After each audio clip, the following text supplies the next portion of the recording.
This is Tim Ferriss, circa 1979 AD, age 2. You can tell by the power squat, I was a very confident boy, and not without reason. I had a very charming routine at the time, which was to wait until late into the evening when my parents were decompressing from a hard day's work, doing their crossword puzzles, watching television. I would run into the living room, jump up on the couch, rip the cushions off, throw them on the floor, scream at the top of my lungs, and run out. Because I was the Incredible Hulk. Obviously, you see the resemblance. And this routine went on for some time. When I was 7, I went to summer camp. My parents found it necessary for peace of mind. And at noon each day, the campers would go to a pond where they had floating docks, and you could jump off the end into the deep end. I was born premature. I was always very small. My left lung had collapsed when I was born, and I've always had buoyancy problems, so water was something that scared me to begin with, but I would go in on occasion. And on one particular day, the campers were jumping through inner tubes, they were diving through inner tubes, and I thought this would be great fun. So I dove through the inner tube, and the bully of the camp grabbed my ankles. And I tried to come up for air, and my lower back hit the bottom of the inner tube. And I went wild-eyed, and I thought I was going to die. And the camp counselor fortunately came over, separated us, and from that point onward, I was terrified of swimming. And that is something that I did not get over. And my inability to swim has been one of my greatest humiliations and embarrassments. And that is when I realized that I was not the Incredible Hulk. But there's a happy ending to this story. At age 31, that's my age now, in August, I took 2 weeks to re-examine swimming and question all of the obvious aspects of swimming, and went from swimming 1 lap, so 20 yards like a drowning monkey at about 200 beats per minute heart rate, I measured it, to going to Montauk on Long Island, close to where I grew up, and jumping into the ocean, swimming 1 kilometer open water, getting out and feeling better than when I went in. And I came out, my Speedos, European style,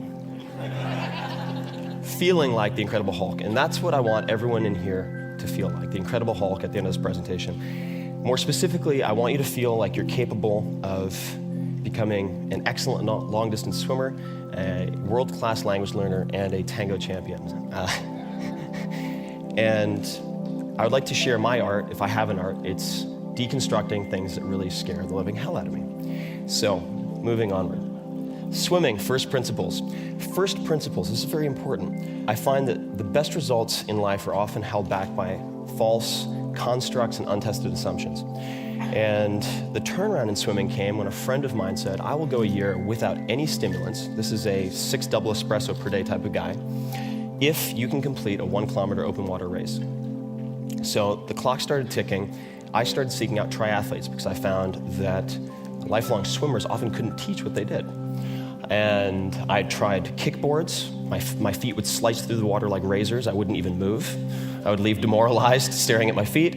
Hand paddles, everything. Even did lessons with Olympians, nothing helped.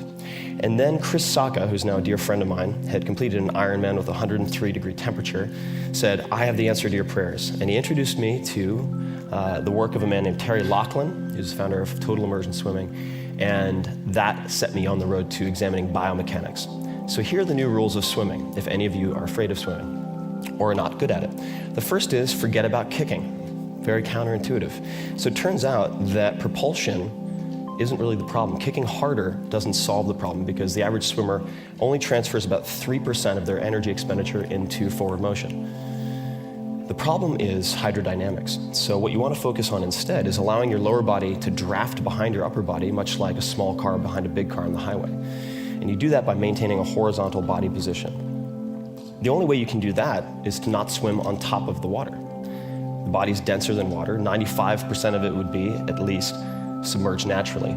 So you end up, number 3, not swimming in the case of freestyle on your stomach, as many people think, reaching on top of the water, but actually rotating from streamline right to streamline left, maintaining that fuselage position as long as possible. So let's look at some examples. This is Terry, and you can see that he's extending his right arm below his head and far in front, and so his entire body really is underwater. And the arm is extended below the head is held in line with the spine, so that you use strategic water pressure to raise your legs up.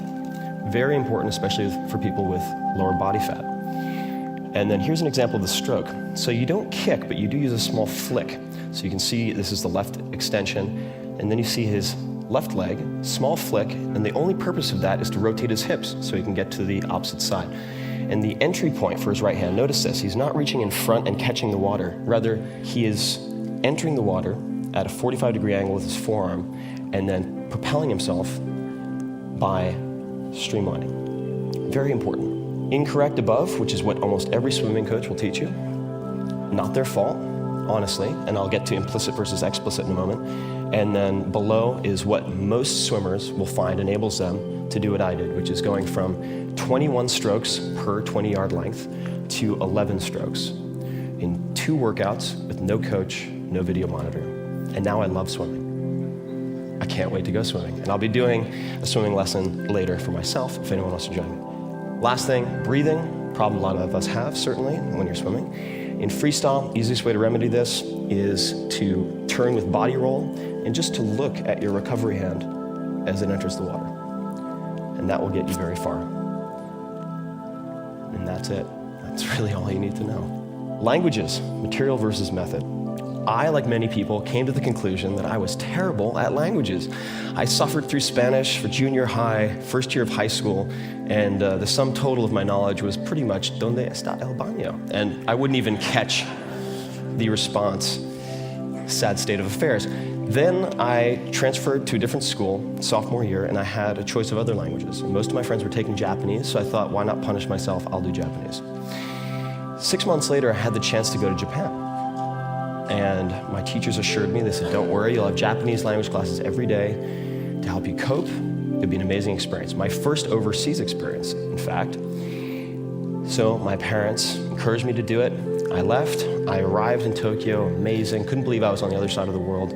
Met my host family. Things went quite well, I think, all things considered. My first evening, before my first day of school, I said to my mother very politely, please wake me up at 8 a.m. So, 8時に起こしてください. But I didn't say 起こしてください. I said 8時に起こしてください. Pretty close. But I said, please rape me at 8 a.m. You've never seen a more confused Japanese woman. And I walked into school, and a teacher came up to me and handed me a piece of paper, and I couldn't read any of it, hieroglyphics. It could have been because it was kanji, so Chinese characters adapted into the Japanese language. I asked him what this said, and he goes, okay. World history, calculus, 構文, traditional Japanese, and so on. And it came to me in waves. There had been something lost in translation. The Japanese classes were not Japanese instruction classes per se. They were the normal high school curriculum for Japanese students. The other 4,999 students in the school who were Japanese, besides the American. And that's pretty much my response. And that set me on this panic-driven search for the perfect language method. I tried everything. I went to Kinokuniya. I tried every possible book, every possible CD. Nothing worked until I found this. This is the Joyo Kanji Hyo. This is a tablet, rather, or a poster of the 1,945 common use characters as determined by the Ministry of Education in 1981. Many of the publications in Japan limit themselves to these characters to facilitate literacy. Some are required to. And this became my holy grail, my Rosetta Stone. And as soon as I focused on this material, I took off. And I ended up being able to read Asahi Shimbun, Asahi newspaper, about 6 months later, so a total of 11 months later, and went from Japanese 1 to Japanese 6. I ended up doing translation work at age 16 when I returned to the US. And have continued to apply this material over method approach to close to a dozen languages now, someone who was terrible at languages, and at any given time, speak, read, and write 5 or 6. And this brings us to the point, which is, it's oftentimes what you do, not how you do it, that is the determining factor. This is the difference between being effective, doing the right things, and being efficient, doing things well, whether or not they're important. And you can also do this with grammar. I came up with these 6 sentences after much experimentation. Having a native speaker allow you to deconstruct their grammar by translating these sentences into past, present, future. We'll show you subject, object, verb, placement of indirect, direct objects, gender, and so forth. From that point, you can then, if you want to acquire multiple languages, alternate them so there's no interference. We can talk about that if anyone's interested. And now, I love languages. So ballroom dancing, implicit versus explicit. Very important. You might look at me and say, that guy must be a ballroom dancer. But no, you'd be wrong. Because my body is very poorly designed for most things, pretty well designed for lifting heavy rocks, perhaps. And I used to be much bigger, much more muscular, and so I ended up walking like this. I looked a lot like a orangutan, our close cousins, or the Incredible Hulk. Not very good for ballroom dancing. I found myself in Argentina in 2005, decided to watch a tango class, had no intention of participating. Went in, paid my 10 pesos, walked up, 10 women, 2 guys, usually a good ratio. The instructor says, you are participating. Immediately, death sweat. Fight or flight, fear sweat, because I tried ballroom dancing in college, stepped on the girl's foot with my heel. She screamed. I was so concerned with her perception of what I was doing that it exploded in my face, never to return to the ballroom dancing club. She comes up, and this was her approach to teaching. Okay, come on, grab me. Gorgeous assistant instructor. She was very pissed off that I had pulled her from her advanced practice.